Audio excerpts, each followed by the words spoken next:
On our teaching on Jubilees, we go into the mathematics of counting this time at length concerning the prophecies of Daniel chapter 9, where we deal with the 70 weeks. That is the Shmitot, the missing 7 years at the end of the age.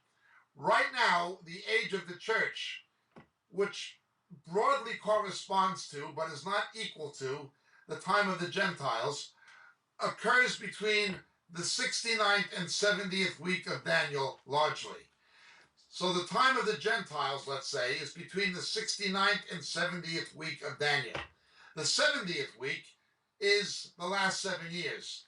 Now, we have to understand something. In Hebrew and Aramaic, the word for week and the word for seven is basically the same. So it's 77s, 77s of years. 70 weeks of years equals 77s. We can account for 69 of them. Then we have this hiatus, which is the time of the Gentiles, and then we have the final 7. During this final 7, something happens. The age of the church comes to an end in the beginning, and then the rapture takes place shortly after the first half, together with the resurrection. At that point, God's focus has totally shifted back to dealing with Israel and the Jews. It has not happened yet, but the stage is being set for it to happen.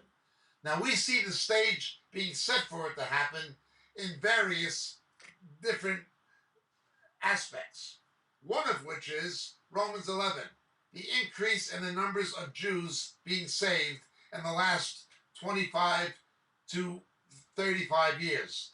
That is a sign that the time of the Gentiles is coming to an end, that the age of the church will draw to a close, and that God is going to turn his position and his focus back to the salvation of Israel.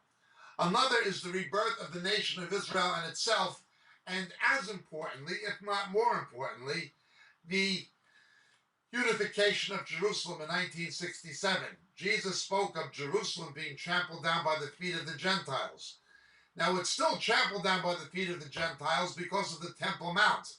Nonetheless, during this 70th week, we're going to see some kind of a reconstruction of a tribulational temple on the Temple Mount. To the best of my understanding, and I'm quite sure it's right, I point you to the book Harpezo. Nonetheless, it has not happened yet, but the stage is being set for it to happen. Be very careful of people who try to tell you, the preterist or the extreme preterist position, that these things have already happened and have no future meaning. That is utterly, utterly false. My name is Jacob Prasch. Thank you for your question.